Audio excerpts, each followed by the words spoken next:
Time to deal with these tires. Neither of them hold air. Rather than trying to put plugs in them, we'll stick some tubes in there.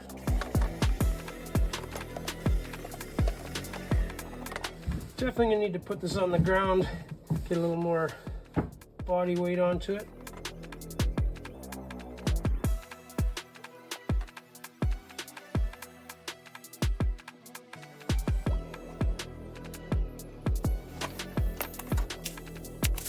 There, both tires got tubes in them. All right, time to throw them onto the lawn tractor.